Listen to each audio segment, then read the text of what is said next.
Cada determinado tiempo los funcionarios y políticos de nuestro país nos dicen que la recaudación fiscal es demasiado baja y que por lo tanto hay que subir los impuestos. Yo creo que esto es una gran mentira, pero déjeme explicarle por qué. Sí, por supuesto, la recaudación fiscal en México es muy baja, pero esto no se debe a que no tengamos altas tasas fiscales. De hecho, la razón de la baja recaudación es que el 60% de la población trabaja en la economía informal y por lo tanto no paga impuestos. Otro problema adicional tiene que ver con el gasto público. La mayoría de los ciudadanos mexicanos, los contribuyentes, no recibimos servicios a cambio del dinero que le pagamos al gobierno. Y esto se debe a que tenemos un gasto público extraordinariamente ineficiente. Según la OCDE, el gobierno mexicano recauda un 19.5% del Producto Interno Bruto en impuestos. La cifra es un poco menor a la de Chile, que es de 19.8%, y bastante más baja que el 34.5% del promedio de los países ricos miembros de la OCDE. La razón fundamental de esta baja recaudación, sin embargo, no es que las tasas de impuestos no sean altas, sino que un 60% de la población trabaja en la economía informal y por lo tanto no paga impuestos. Por otra parte, en México los gobiernos municipales casi no cobran impuesto predial, el cual es una fuente de ingresos muy importante para la recaudación de los países ricos. Se dice que México tiene una baja recaudación porque, igual que todos los fenómenos de la economía, depende de con quién te compares. Sí, México tiene la recaudación más baja de la OCDE, pero los países que están en esta organización, que pertenecen a esta organización, son países en general más desarrollados que México y que tienen instituciones y sistemas impositivos mucho más simples que permiten que la gente pague impuestos de forma mucho más fácil. Entonces estamos hablando de gente con un nivel mayor de ingresos, por lo tanto con posibilidades de pagar mayores tasas de impuestos y que además sus sistemas no dificultan el ingreso a convertirse en un contribuyente. Y a diferencia de México, en que en nuestro caso las instituciones fiscales expulsan a la gente de la formalidad hacia la informalidad, en el caso de los otros países, pues existe un incentivo mayor para volverse formal y por lo tanto existe una más alta recaudación en comparación con México. En México, las personas físicas pagamos una tasa de impuestos sobre la renta de un máximo de 35%. En los países desarrollados, las tasas máximas oscilan entre 40 y 50%. Las tasas de impuestos altas que existen en México realmente no contribuyen con una mayor recaudación. Primero porque al ser un sistema de impuestos bastante complicado, la gente no siente incentivos para formalizarse. Entonces, al ser complicado, por muy altas que sean las tasas, la gente no las está pagando en la mayoría porque no están incorporados al sistema de contribuyentes. Y en segundo lugar, las tasas altas no generan incentivos de que la gente pague impuestos. A nadie le gusta pagar impuestos y cuando tenemos tasas más altas, la gente busca otras vías, busca formas de evadir impuestos, busca formas de eludir impuestos y por lo tanto estas tasas expulsan a los contribuyentes del sistema. Pero en México los impuestos se aplican a niveles extraordinariamente bajos. Una persona que gana 20,000 pesos al mes ya paga de impuesto 20% de su ingreso. En los países desarrollados su pago sería mínimo o incluso inexistente. Una empresa mexicana paga 30% de impuestos sobre la renta, pero además debe cubrir un 10% de reparto de utilidades y otro 10% adicional al pagar dividendos a los accionistas, que finalmente es la razón por la cual un inversionista coloca su dinero en una empresa. En total, la carga que una empresa mexicana debe pagar para operar es de un 50%. En contraste, una empresa en Suecia paga 22% de impuestos, en la Gran Bretaña 20%, en Suiza 17.9% y en Irlanda solo 12.5%. En China, que es nuestro principal rival para atraer inversión extranjera para las manufacturas, el impuesto sobre la renta para las empresas es de 25%, pero el gobierno chino da generosas exenciones en los primeros 5 años de una inversión productiva. Los impuestos que se cobran a las empresas en México son muy altos. Esta es una de las razones por las cuales se hacen menos inversiones en nuestro país y por las que tenemos empleos tan mal pagados. Si bien en México pagamos impuestos muy altos, la calidad de los servicios públicos es pésima. Este es el caso, por ejemplo, de la policía y de los tribunales, pero también quien puede pagar una escuela o un médico privados prefiere hacerlo para no correr con los problemas de la baja calidad de las instituciones públicas. También la infraestructura de nuestro país, ya sea de transporte público o de drenaje, es muy mala. La verdad es que el problema de los impuestos en México no se puede ver en aislamiento. Tenemos que considerar también la baja calidad de los servicios públicos. El gobierno ha venido aumentando sus ingresos de forma constante en los últimos años, en parte por el incremento de impuestos del 2014, pero también porque ha aprendido a apretar más a quienes ya son contribuyentes cautivos. Pero que el gobierno tenga dinero no significa que lo gaste bien y sobre todo que lo utilice para beneficio de los ciudadanos. El gasto del gobierno mexicano es totalmente ineficiente. Lo que vemos es que cada año rompemos récords de cuánto se gasta y en nuestra vida diaria lo que vemos son carreteras en malas condiciones, inseguridad, pobreza.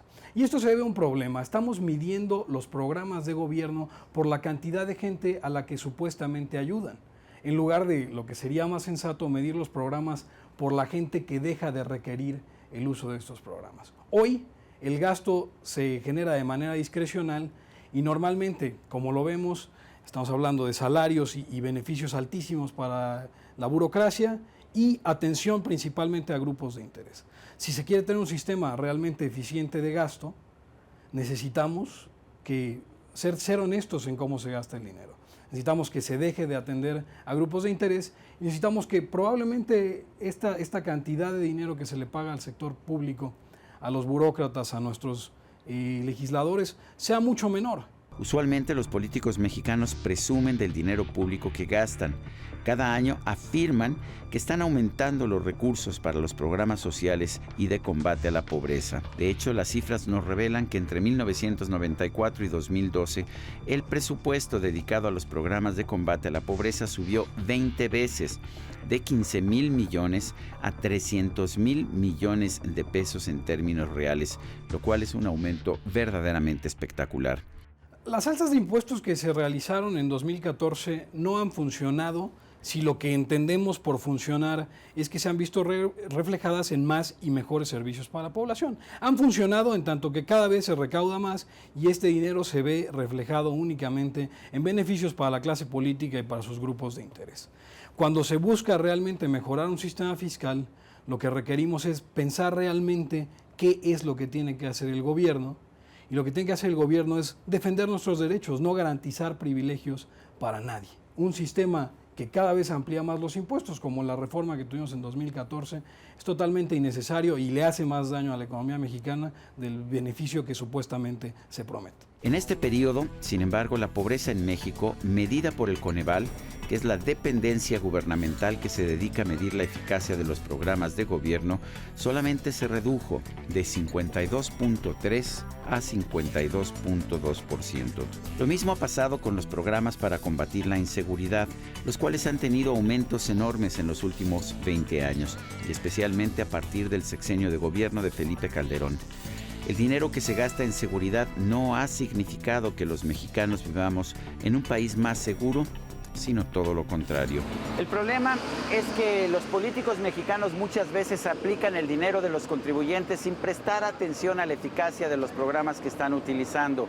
Por ejemplo, buena parte del dinero público se utiliza para gasto corriente y termina finalmente alimentando una burocracia tremendamente ineficiente. Otra parte del dinero se utiliza para el gasto social, supuestamente para ayudar a los más necesitados.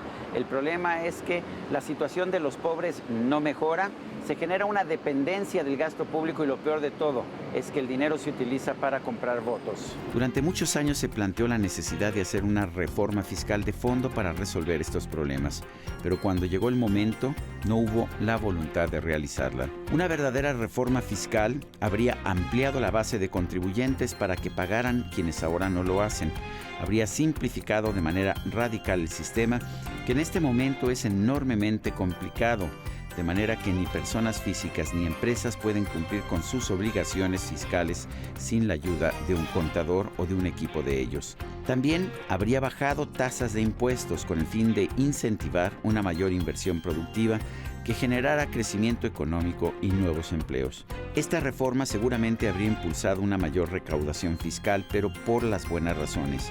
Lo ideal es que la gente pague más impuestos, pero no porque se le exprima más, sino porque tiene más dinero en el bolsillo. En lugar de realizar esta reforma fiscal de fondo que habría beneficiado al país, el gobierno y los legisladores prefirieron simplemente decretar un alza de impuestos en 2014.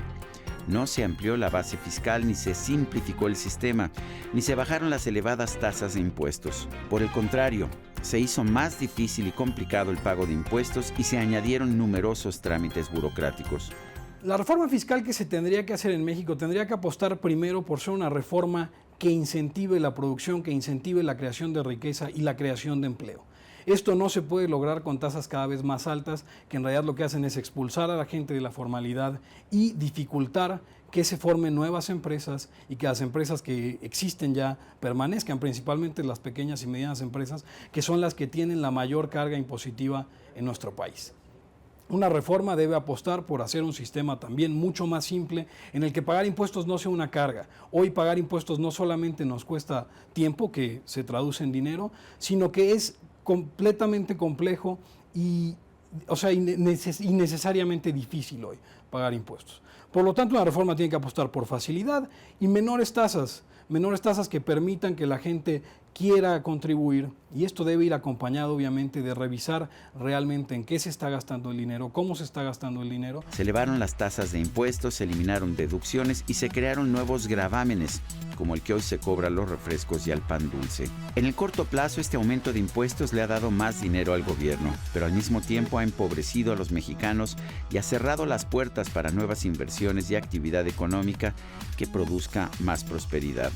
Los políticos actuaron con un ánimo estrictamente recaudador. Dicen que los impuestos son tan inevitables como la muerte, pero quizás eso sea cierto en otros países. En México, el 60% de la población, incluso personas, familias que reciben servicios públicos, no aportan impuestos para contribuir a ese gasto. Somos los contribuyentes cautivos, los contribuyentes registrados, los que pagamos por nosotros mismos, pero también por el resto de la población.